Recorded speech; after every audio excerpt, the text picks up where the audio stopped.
And next we have Alexander. He's going to talk about whatever is on the slide, MicroSecAgg.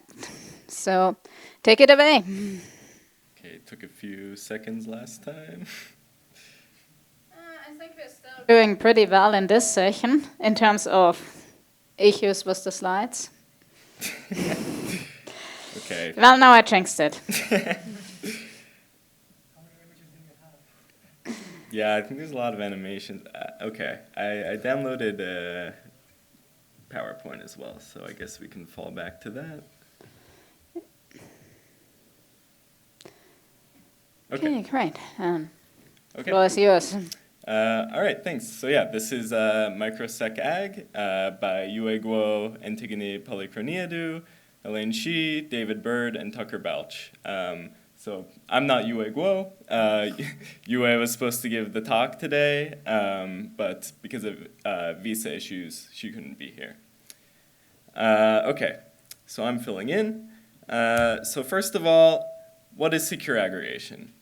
We have a bunch of parties. They have some private inputs. And the goal is for the server, which is the cloud in this picture, to learn the sum of all the user's secrets. But the server shouldn't learn any individual secrets.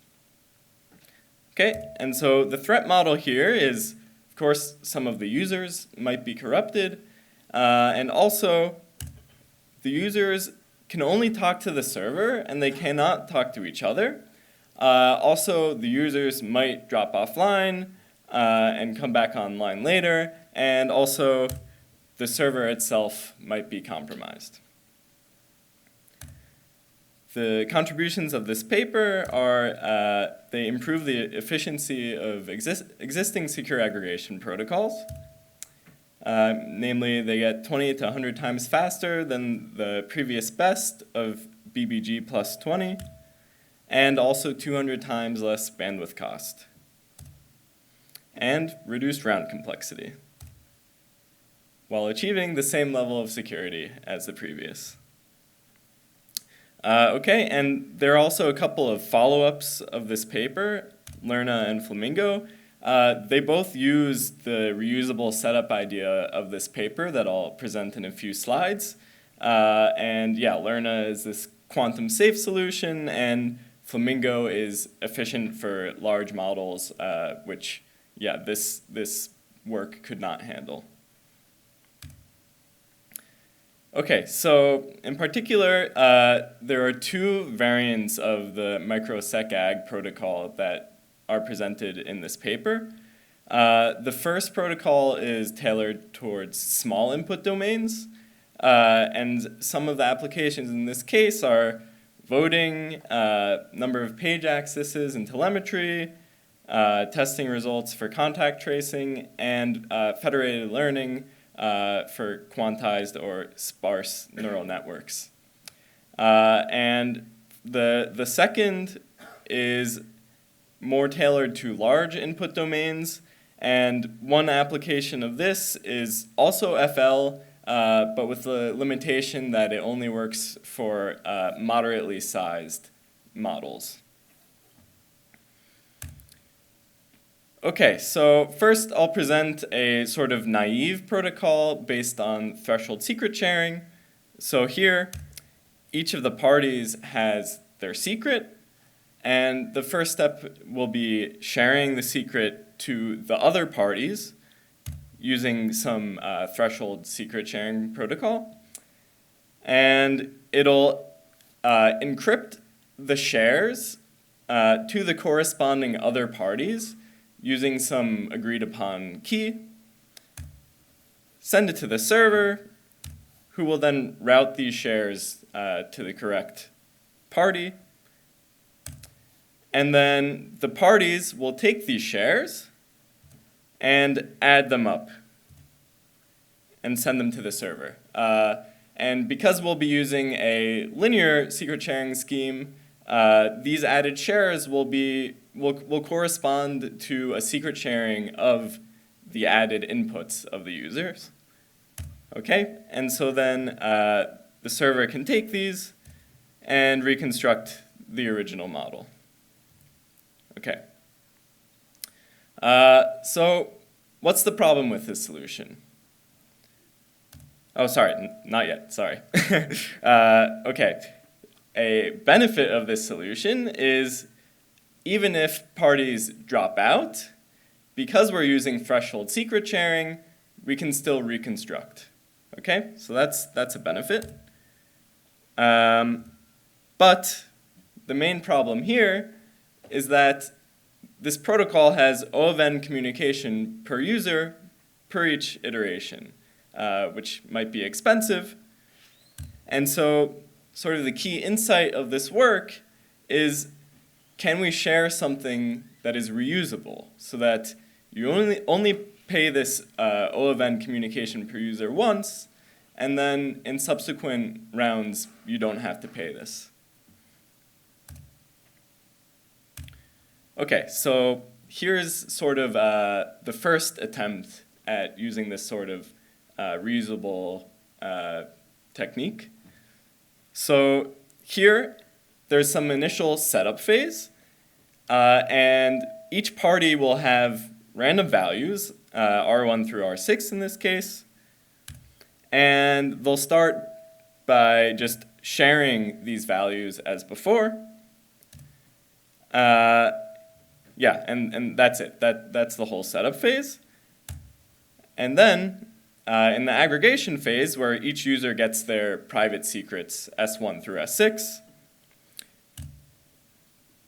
what the parties will do is they'll just send to the server masked versions of their secrets using their randomness from the setup phase. Okay? And then following this, the server will see which parties actually sent these masked secrets in this first round and didn't drop off. And they'll send these identifiers to the users. And based on this, the users will send the sum of the secret shares of the other party's randomness from the setup,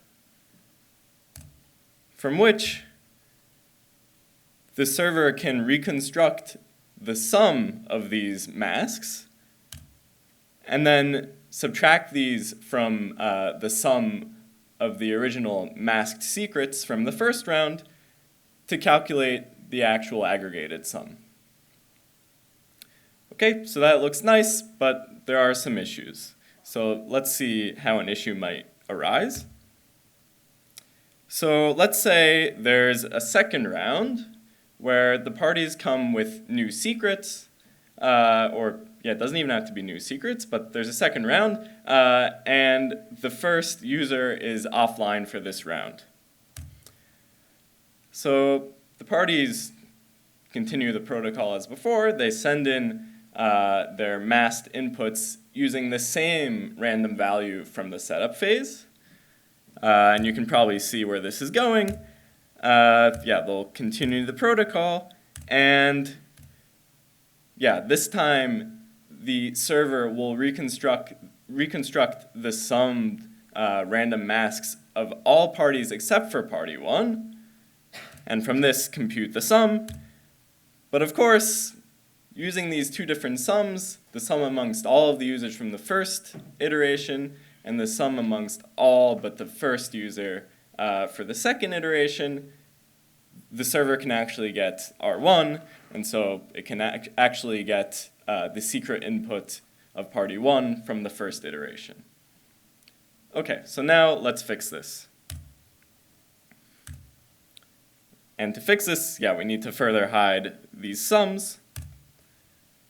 And so now let me just quickly present the discrete log assumption. And here, if we have a large enough cyclic group G with a generator, then we know that for randomly chosen R, it's easy to exponentiate G by R, but it's hard to go back. However, if we have a small value s, then we know that not only is it easy to exponentiate by s, we can also easily actually take the discrete log if s is small. And yeah, so this sort of corresponds to the like small input domain. For like the larger input domain, this is where class groups come in handy. So class groups have like an easy subgroup in which, yeah, doing a discrete log of even large values is easy, and then a separate large subgroup where discrete log is always hard, hard on large inputs.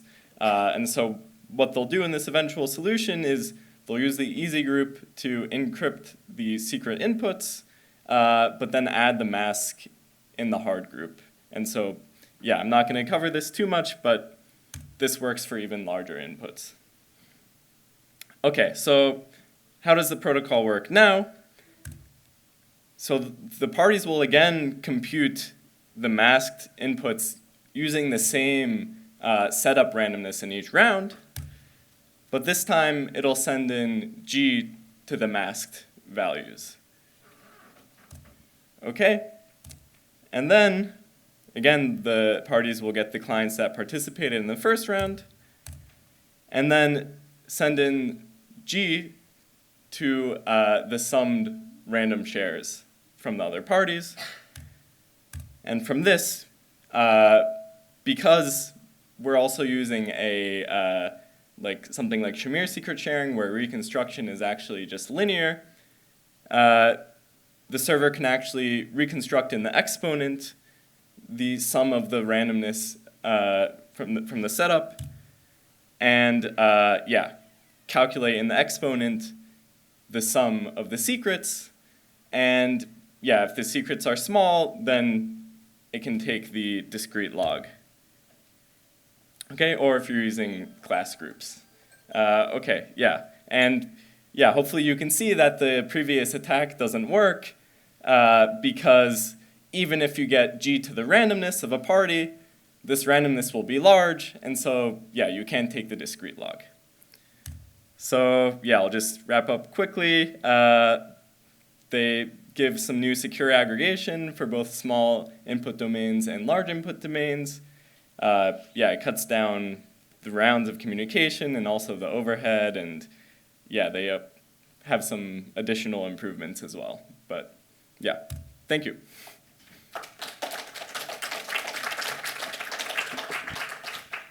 Thank you for the talk. So I asked Alexander before if he can answer some questions, given that he's not an author of the paper, and he says he's willing to give it a try. So if you have any questions, go ahead, and if you don't get an answer, then you can just email the author. Do I understand correctly that you reuse the same mask every round? Yes. Why? Because then you leak the difference between the private values every round. I'm not sure what you mean, honestly. Because if I, for some power consumption, you can see when it goes, if I participate in multiple consecutive rounds, then private value x1 plus mask, and the next round it's x2 plus mask, so you learn the difference between x1 and x2. Oh, you mean like some side channel leakage? It's not a side channel, it's like you learn the derivative almost, like of the sequence of my values. You learn that I use more power consumption right now than an hour ago, for example, right? No, sorry, I don't mean power consumption for the calculation. I mean, I'm imagining smart metering, for example. But sorry, it was a bit vague. But